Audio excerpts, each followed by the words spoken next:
التحديات التي سيواجهها المدرب الإسباني تشابي ألونسو في أول موسم له مع نادي ريال مدريد. الكل يعرف أن المدرب الإيطالي كارلو أنشيلوتي الموسم الماضي أخفق مع النادي الإسباني، وذلك لأسباب عديدة، منها عدم إيجاد التوازن في الفريق، عدم إيجاد التوليفة المناسبة بين كيليان مبابي وفينيسيوس، عدم ضبط غرفة خلع الملابس، والإصابات أيضا أثرت على موسم ريال مدريد.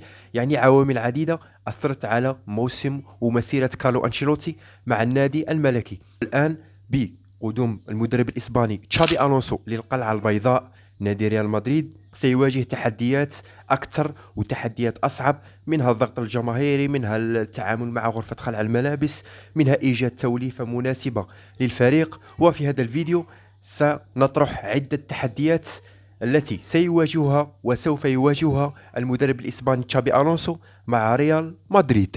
التحدي الأول، والتحدي هذا نشوفه مهم جدا في موسم ريال مدريد، وهي تعامل المدرب الإسباني تشابي ألونسو مع ملف الإصابات. الكل عارف أن ريال مدريد الموسم الماضي عانى من العديد من الإصابات في خط الدفاع، في خط الوسط، وفي خط الهجوم، وفي خط حراسة المرمى. والآن مع قدوم مدرب شاب يعتمد على المداورة بشكل أكبر في مباريات الدوري الإسباني وأيضا مباريات دوري الأبطال، واجب التعامل مع ملف الإصابات بشكل احترافي ممتاز. وهذا الشيء يتم عبر المداورة في المباريات العادية، الاعتماد على الدكة بشكل كبير. هناك مواهب تستحق دقائق أكبر في ريال مدريد، منها إبراهيم دياز، غولير، أندريك، والقادم الجديد ماستانتونو.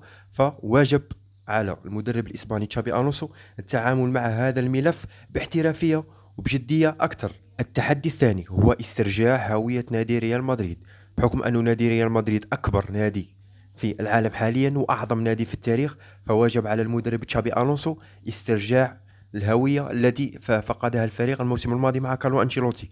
يعني الموسم الماضي أمام أندية صغيرة في الدوري الإسباني شفناها تسيطر وتستحوذ على ريال مدريد، وفي عقر البرنابيو وفي عقر ملعب ريال مدريد. فواجب على تشابي ألونسو استرجاع الثقة واسترجاع الهوية العظيمة تاع نادي ريال مدريد في المسابقات الأوروبية والمسابقات المحلية، وهنا أقصد الدوري الإسباني ودوري أبطال أوروبا. التحدي الثالث الذي سيواجهه تشابي ألونسو هو ملف تطوير المواهب.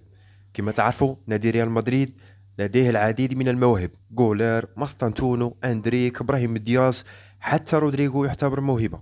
رودريغو ما شفناش طور مع المدرب كارلو أنشيلوتي، كامافينغا، تشواميني. يعني هادو اللاعبين لازم يتطوروا أكثر مع تشابي ألونسو، وربما الموسم القادم سيكون موسم انفجار هؤلاء اللاعبين مع المدرب الإسباني، خصوصا أن المدرب الإسباني يعتمد أكثر على المواهب الشابة. وشفنا هذا الشيء في باير ليفركوزن الموسم الماضي، كيفاش طور موهبة فيرتس، كيفاش طور موهبة بالاسيوس والعديد من اللاعبين، لأن هذا اللاعبين يعتبروا مستقبل نادي ريال مدريد. التحدي الرابع هو إيجاد توليفة مناسبة والتناسق بين كيليان مبابي وفينيسيوس. العام الماضي كارلو أنشيلوتي فشل في إيجاد التوليفة هذه، ولكن تشابي ألونسو مطالب بإيجاد توليفة تضم بيلينغهام، مبابي، وفينيسيوس جونيور في الملعب.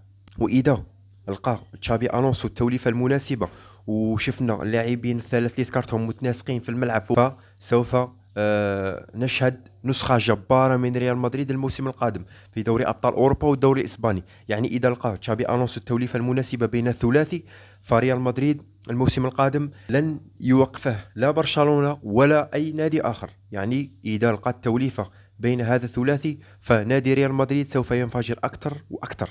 وهذه هما التحديات اللي راح يواجهها تشابي ألونسو في أول موسم له مع نادي ريال مدريد. اكتبوا لي رايكم في التعليقات، ما هو التحدي الأكبر الذي سيواجهه المدرب الإسباني مع النادي الملكي الموسم القادم؟ ما تنسوش خوتي تدعموني في القناة باللايك والاشتراك. نتلاقوا هذه اليامات في فيديو جديد إن شاء الله، والسلام عليكم ورحمة الله.